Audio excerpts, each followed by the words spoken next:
Hey, Quiet Warriors. I know it's been a long time since I've done a podcast. I have no excuse.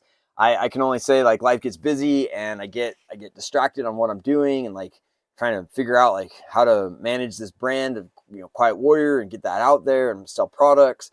And then and I started doing this podcast because I thought I want to get maybe some more exposure to the Quiet Warrior brand and what we're doing and stuff like that. But I thought really I just like sharing my insights and sharing things that I like and what I think is important and how to help. Maybe it's helpful. It's helpful to other men to maybe hear somebody else talk about some of the things that he's working on or some of his insights and maybe not. Maybe you're like, I get enough. I listen to Joe Rogan or Jordan Peterson or some other great podcast out there and more power to you. Like I'm just a guy from Idaho. But I think I have some insights. I think I have some things to share and maybe so that's what I'm going to try to do today and talk a little bit about just some things that has been on my mind a little bit, and maybe that'll be helpful. So, we started Quiet Warrior, and really getting thinking about it. How do I help men? One of the things I found is that men care about two things to them, and I know a lot of people that can go in some other directions, depending on who you're talking to. But good men, the good men that I talk to, they care about two things. One is they care about their families. They care about their children and they care about their wives and they care about how they're doing in life. Meaning, are they happy? Are they taken care of? Are they progressing and growing? That's something that's very important to most of the men that I talk to. The second thing that most men that I talk to really care about is their work, how well they do their work. They care deeply about it. It's their reputation. It's who they are. They care about their work. And, I think that's really important. It kind of comes back to those two things we talk about in Quiet Warrior, protecting and providing, right? We protect our families. We provide for our families. And both those two things really relate strongly to our families and how they're doing, as well as how well we provide or how well we do our work. And men care about that. We care about if our work is quality and if we're working for a good company and that our company is doing good work and is a good company. Like, we care about it. It's part of who we are. And so with that, I just had some ideas that I thought I could share about maybe being a better father and like helping our kids succeed. Something I kind of discovered over maybe the last couple of years, but really kind of came to a forefront this week or the last weekend and Tuesday. And so the thing that I've really noticed, like I like to coach sports. I have two sons that are very have love athletics. They love playing basketball and football and they love it. And like I get to coach them often in those sports. And so I love doing it. And I like not just coaching them, but their friends, the other people that are involved in the sport. I just love seeing progress and like growing and that maturing and becoming more capable, becoming men too. Like being able to deal with the pain, be able to deal with the disappointment, be able to like suffer, if you will, with other boys, to grow into great, strong men, to be able to handle adversity, be able to handle problems of life, because they're going to come, right? You're going to come, and I don't know why. I just love watching that development. And so my son, one of my sons, he had a great football season this year, and played great football, did very very good. And then football season ended, and he was invited to play on a basketball team, and we were excited about that. I played a lot of basketball growing up, and so he started playing basketball, and that's been really fun for him. But he got on a team, and whenever I coach, we always get an eclectic group of kids, right? We get kids from all over the city. We don't I don't recruit. I don't go try to get the best players. I just say, hey, you know what?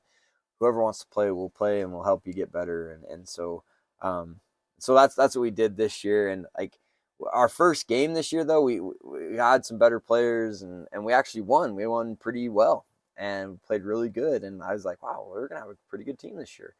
And then we played another game and we played well, but that other team was a better team, right? They'd probably played together a little bit, and I was like, let's.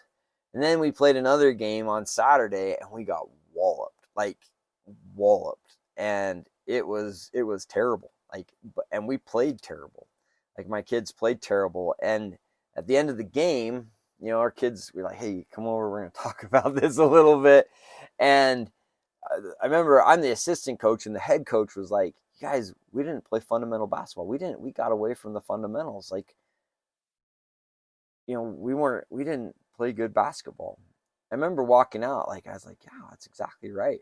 I remember walking out talking to my son. It's like, do you understand what coach was talking about? And he was like, he just realized that they played crappy, and he was frustrated that he didn't get the ball as much and things like that. But I was like, fundamental basketball means we weren't boxing out, we weren't on defense, like we were getting lost in the sauce of the chaos of defense. Nobody was picking up the ball on the fast breaks, right? We weren't spreading out on fast breaks. When we were getting fast breaks, like we just weren't playing fundamentals, right? That just kind of the stuff that it should seem just basic to the game, right? And so, but again, like my kid kind of didn't understand what it meant when we said these are the fundamentals, right? I mean, he understands the fundamentals. He understands how to play basketball. He can dribble and shoot and rebound and all that. He's a fantastic rebounder, right? But he didn't understand when we were talking about the fundamentals. And it made me realize that a lot of times as men, we use what I would call aggregate words. Like we use words that pull a lot of information together, right? Like fundamentals, or I can't think of anything off the top of my head other than that word. But fundamentals is a great example of that. Like fundamentals there's so many components of the word fundamental, right? Like it could be dribbling, like in just basketball, right? It could be dribbling, it could be boxing out, it could be passing. I mean, all these things are fundamentals, but using just the word fundamentals can be confusing to a kid. Like they just like, well, what does that mean? And so the next day, or not the next day, but this week in practice, we had practice on Tuesday. Like I ran practice, the head coach had something that came up, and so I was running practice, and I was like, we're going to break down fundamentals, and I'm going to teach these kids what we mean by that. I'm also not going to be nice to them. I think that's a really interesting thing, and I'm going to tangent a little bit. I think young boys, I think we've coddled kids too much. I think we coddle our kids. I think we've mothered our kids. We've allowed them to coast. And I don't know where it's happened or why but we've created this idea that if somebody gets upset or fails or doesn't live up to the standard, that it's okay. And it's not okay. It's not. And the kid knows it. It's not okay. But we've got into this, like, I don't even know how to explain it. But it seems like it's like overtaken like society, like it, and it's, I don't know. I probably should do a whole podcast on this, but like, this idea of kindness, right? We've like in our community, they're like kindness. You see all of these different posters out in people's lawns and things like that about being kind, which I don't disparage that. I think it's good to be kind. I think it's very good to be nice and say hello and be polite and just be civil, right? I think that that's an important part of society and something we should keep going with. Like I don't disagree with it at all. But what's happened though is that has become the pinnacle, and that's not good. It's not good for our kids, because here's the thing: is like if John or whatever, Sally or whoever doesn't live up to the standard, doesn't do the things right, doesn't do what needs to be done, and we're just like, oh, it's okay, Sally, life's tough, and and we don't expect her to get to that standard or expect him to get to that standard. What's happening to society? It's degrading.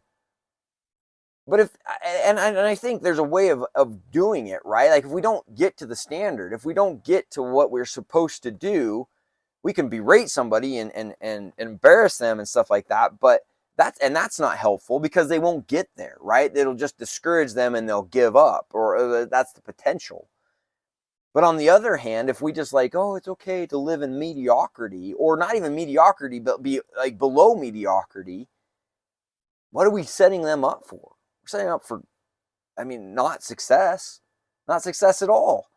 We have to help them live that standard, right? Everything that we're taught is not to keep them like feeling good about themselves, wallowing in below mediocrity, but to elevate them to a standard, to a high standard. That's why, here's the interesting thing. Like, why do we have the society that we have?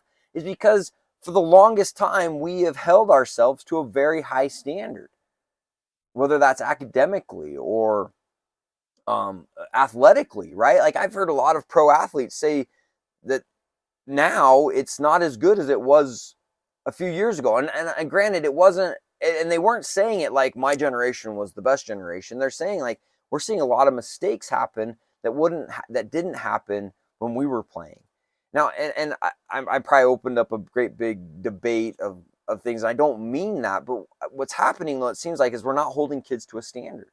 Like, we're not holding them to that, and so they're just like wallowing in below mediocrity, and that's not good.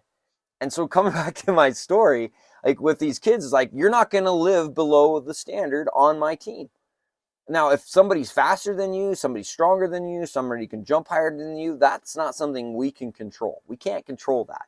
But we can control how hard you play and if you know what to do and you do it, right? Like, if you box somebody out and that dude, the ball bounces funny and that guy gets the rebound, we can live with that.